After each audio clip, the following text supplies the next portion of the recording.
For the purpose of this video, I want you to pretend that I am a Muggle.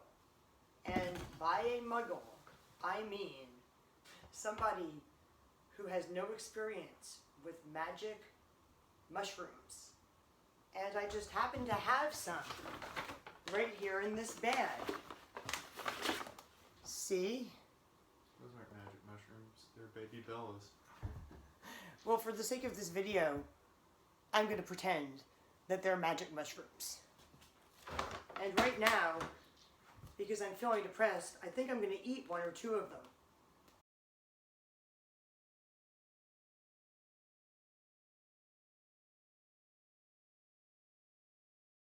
For the purpose of this video, I want you to temporarily forget a lot of things that you might already know about me. And specifically, I would like you to temporarily forget about the videos I made a few months ago where I talked about my experiences using psychedelics. For the purpose of this video, I want you to pretend that I am a Muggle.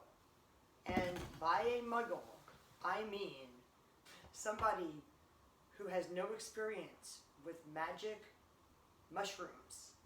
Imagine that not only have I never done them before, but I've never even seen them before, and all I know about them is what I have read in news articles. Hi everybody, today I'm going to pretend to be a Muggle. Hi, Muggle. Hi. How are you doing? Not too well. Oh. In fact, I'm feeling kind of depressed. I'm not only broke, my bank account is negative, my house is still under construction, and I haven't been getting enough sleep. I've been having problems with my health, and all of these problems all put together have left me feeling very, very depressed. Oh no, what are you gonna do? Do I need to call you an ambulance and take you to the mental hospital? No, actually, I've been reading some articles about how magic mushrooms can really help with depression. And I just happen to have some right here in this bag. See? Those aren't magic mushrooms, they're baby bellas. Well, for the sake of this video, I'm going to pretend that they're magic mushrooms. And right now, because I'm feeling depressed, I think I'm going to eat one or two of them. Wait, are you sure you want to do that? I have to do construction today, and I won't be able to help watch the kids. Oh, that's okay. Because according to this article, magic mushrooms are making stay-at-home moms like this lady enjoy playing with their kids. Wait, are you sure you want to do it alone? I won't be able to do it with you, because according to this article, George Greer from the Heifner Institute says that no one should take psilocybin mushrooms on their own. And according to this article, your trip could be bad. You could merge shaken and traumatized. Your 10-hour trip could feel like an eternity. You wouldn't want to be on the mountain of shame for thousands of years, would you? Fuck the risks. I'm so depressed that I feel suicidal. So what would be worse? Killing myself or any possible negative side effects I could have from eating this mushroom. In fact, look at my wrist. It's been slit by my cat. Remember, this is like not a serious video, and you're supposed to be laughing at least a little bit and not completely taking me seriously. But anyway, for the sake of this video, I'm gonna pretend that I'm so depressed I'm slitting my wrists and that this is my last resort right here.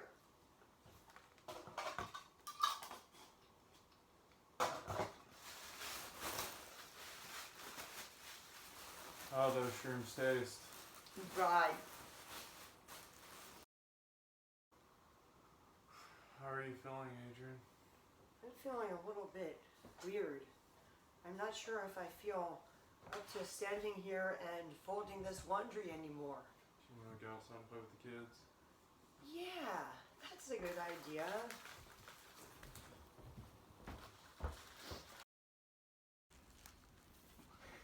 Hey, what's on my head?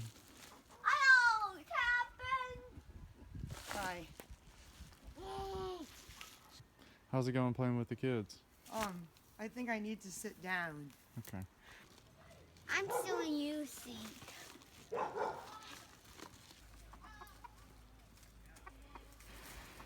Here, Adrienne, get this. This will make you feel better. It's a spliff. Mix of marijuana and tobacco. Oh, no. I can't smoke tobacco right now. Don't you know that? According to this article, magic mushrooms make tobacco smokers want to quit even if they smoked on average 19 cigarettes a day for 31 years and had repeatedly tried to stop smoking? Actually, honestly, I feel like I need to lay down. Oh, yeah. I'm laying in my bed and I think I'm doing the thing that they call tripping very hard. I want to listen to music. Can you play Fish on my computer? Are you sure you don't want to listen to a playlist created by scientists Inya's on the playlist? No, dude, just play Fish. You know, I'm not sure if those magic mushrooms are making me feel better or not, but that's okay, because there's something else that I could do that might make me feel better. According to this article, an unnamed form of DMT may help people struggling with depression or anxiety. So, for the sake of this video, I want you to pretend that this marker is a pen because I couldn't find a pen. And now I want you to pretend that this pen is not a pen, but a DMT vaporizer pen. I am going to vaporize DMT out of this pen. Adrienne, that sounds like a terrible idea because according to this article, it makes you feel like your body and mind has been ran over by a truck. Wow, that article kind of makes me afraid to smoke the stuff. But since it might help with my depression, I think that I'm going to risk it. I am going to smoke this on camera and let you see what happens.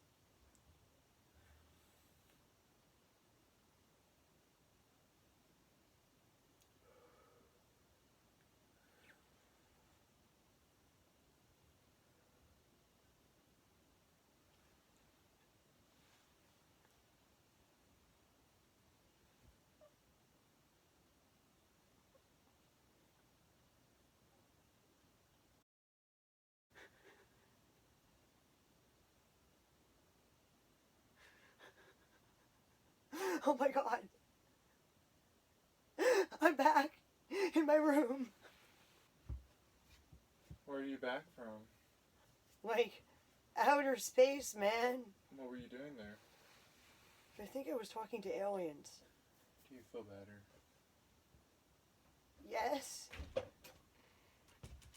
I certainly don't feel like I've been run over by a truck, though.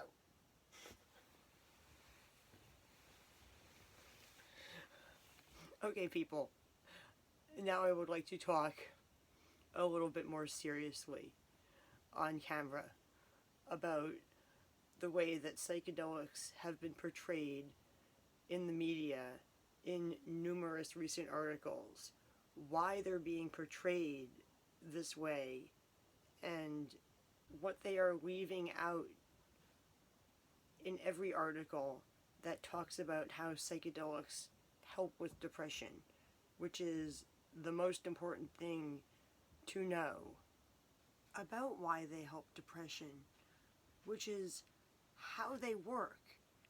And this is a very important thing for people preparing to use them to understand.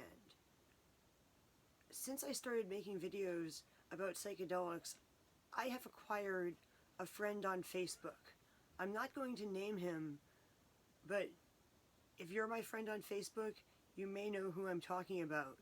My friend, who I've never met in real life, because he lives on the other side of the country from me, posts on Facebook about 10 times a day about how depressed and how suicidal he is, and in many of his posts, he says that he thinks that magic mushrooms are the only thing that's possibly going to help cure his depression.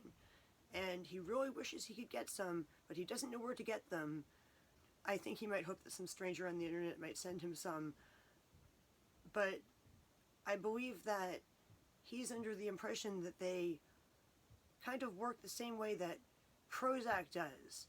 That when you take them, they make you feel good. And because you feel good, you become less depressed.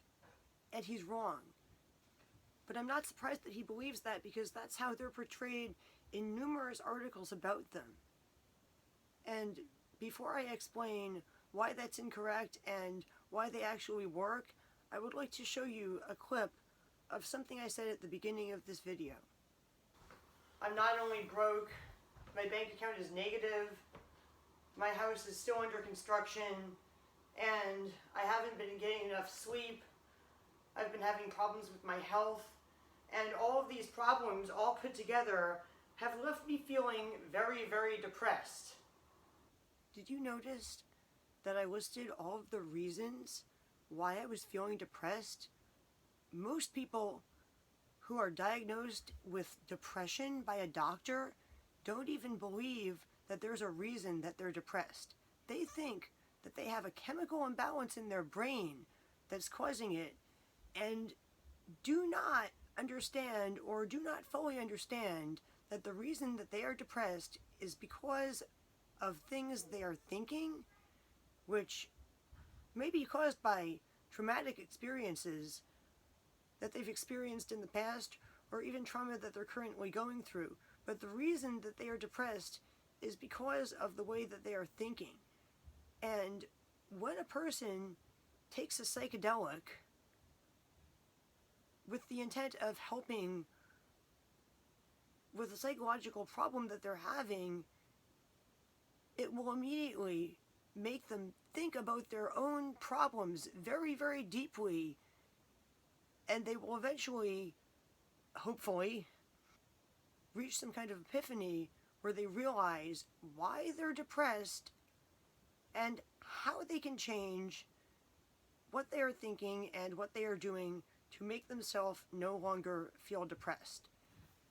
This may be quite a shocking thing to experience if you believe you're taking a happy pill that's just going to make you miraculously feel better.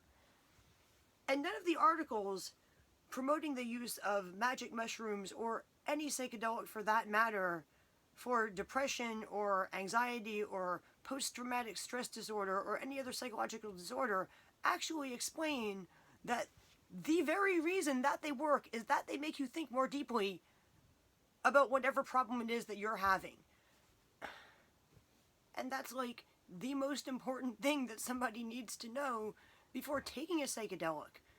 They don't need to know that some scientific study says that it affects a certain neurotransmitter in the brain, or that another scientific study says that it makes different areas of the brain more interconnected with each other, or that a scientific study says that experiencing the awareness of God while you're on psychedelics will lead to you feeling less depressed. None of those things are actually going to help somebody have an experience that results in them being less depressed.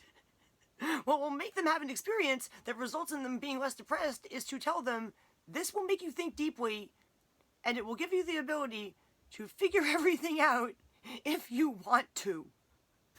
And by the way, while that's happening, you'll probably feel really good, even if you're thinking about something that would normally really upset you. Telling people that will, help them. And that is why I am telling you that. That is what you need to know. If you have read articles talking about how psychedelics, like magic mushrooms, might help with your depression or other mental illness, remember that the reason it will help is that it will make you think about your problems more deeply. I call this process unleashing.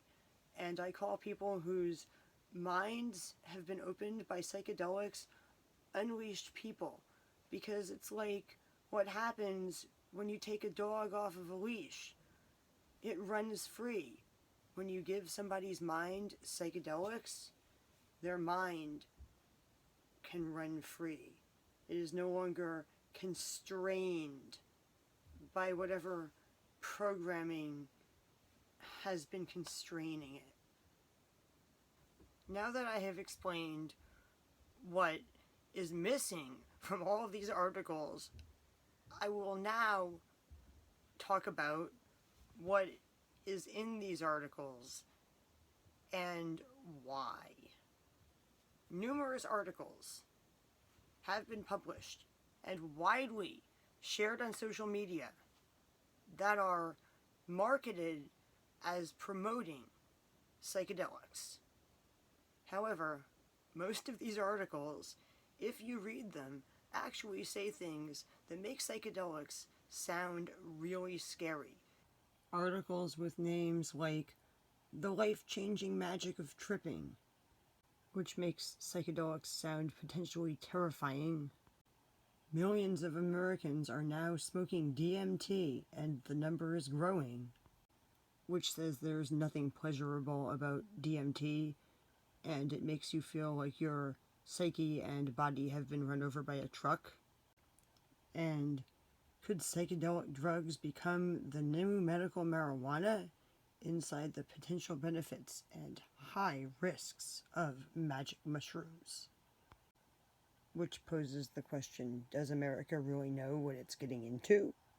And many of these articles promote the same concept, that people should not take psychedelics on their own, but should only take them in special facilities staffed by trained professionals. The fact that similar statements are in so many supposedly pro-psychedelic articles, as well as the fact that statements meant to make them seem really, really scary, such as DMT makes your body and mind feel like it's been run over by a truck, are in many of these articles, has always made me think that these articles were sponsored by the pharmaceutical industry, because the pharmaceutical industry basically wants to have a monopoly on the sale of psychedelics. They don't want you to be able to grow your own shrooms, or go to your friend's house and buy some shrooms from your friend, or even go to a dispensary like a marijuana dispensary, buy some shrooms there, and go out into the woods yourself and trip on shrooms. They want to be able to sell you or your health insurance company a 6 to 12 hour session where you're basically checked into a mental hospital and kept locked in a room and kept laying down with Enya playing on headphones and a blindfold over your eyes, with a team of highly trained and highly paid professionals monitoring you to make sure you don't freak out, and annoying you while you are held there captive, being forced to have what, in my opinion, would be a bad trip, because that sounds like the most awful situation to be tripping in. I don't want to be locked up in a room tripping, forced to keep my eyes closed, with a lot of annoying psychiatrists talking to me and trying to get up in my head. I would rather be laying down in my bed, listening to Fish, or at a Fish concert, dancing around, smoking joints of marijuana or spliffs with marijuana and tobacco, and enjoying the spliffs and the music, while I also enjoy the mental effects of the psychedelic. So, when I originally started seeing these articles and reading them, I was very, very perturbed that they were trying to push the opinion that psychedelics were so dangerous that a professional had to be monitoring you while you were using them. But when I saw how this opinion, which I am calling an opinion in quotes because it's not like somebody's personal opinion per se. It's more like the opinion that the pharmaceutical industry thinks that they need to promote to be able to be the only one selling a product and to be able to make a lot of money off of it. But when I saw how this opinion had caused a law that was possibly going to be passed decriminalizing magic mushrooms in Oregon to be changed to a law that only legalizes them to be used by somebody who's in a doctor's office, being monitored by a doctor, I realized that pushing this opinion could lead to laws that took freedom away from people instead of giving people freedom. And that's why activists are upset, because they thought that the initiative that the Oregon Psilocybin Society was pushing for in Oregon was going to decriminalize the use of magic mushrooms the same way they were decriminalized in Denver. The initiative has now been changed to a bill to legalize psilocybin-assisted therapy only and not decriminalize psilocybin mushrooms. See that? They said they were going to drop the decriminalization aspect. They're trying to word it in a way that makes it sound like they're doing a good thing. They're calling it a new and improved bill, when what they're really doing is dangling the hope of having a right on a string in front of people to get them to support a bill, and then not changing that bill, but making it a completely different bill, one that gives the right to the pharmaceutical companies, not to the people. The Oregon Psilocybin Society should be ashamed of themselves. Like, if anyone from the Oregon Psilocybin Society is watching this video, like, how dare you? You took advantage of people and used their hopes and dreams of one day having freedom and one day having their human rights that were taken away by the war on drugs given back to them to get more money for the pharmaceutical industry, the greedy pharmaceutical industry. Shame on you. And if anyone watching this video, like, still doesn't believe me that the pharmaceutical industry is behind the push to decriminalize and or legalize psychedelics, check out this article. They're calling it the next billion-dollar business and comparing it to the marijuana industry. This article even tells you what companies you can invest in if you want to make billions of dollars off of what they're calling the upcoming wave of decriminalization. I would like to end this video by saying something that is kind of meant to be funny, but I'm also kind of serious about. If you're one of those doctors who's running the psychedelic therapy sessions where you have people laying on their backs, wearing eye shades, and listening to a curated playlist of music, which another article said often contained songs by Enya, I suggest that instead of doing this, if you're looking for another method, as this article says, I suggest having people take a relaxing walk through, like, the woods or something. Like, get people tripping out in nature. And if you're gonna have them lying on their backs, listening to a playlist of music, make sure that playlist contains the Grateful Dead and Fish and possibly Pink Floyd, although certain Pink Floyd songs may not be the best choice for people with certain psychological disorders, but not Enya. Like, I'm not dissing Enya, but that's just, like, not what most people listen to when they are tripping. So, in the comment section of this video, please make some suggestions for music that scientists can play for tripping people That would be better than Enya.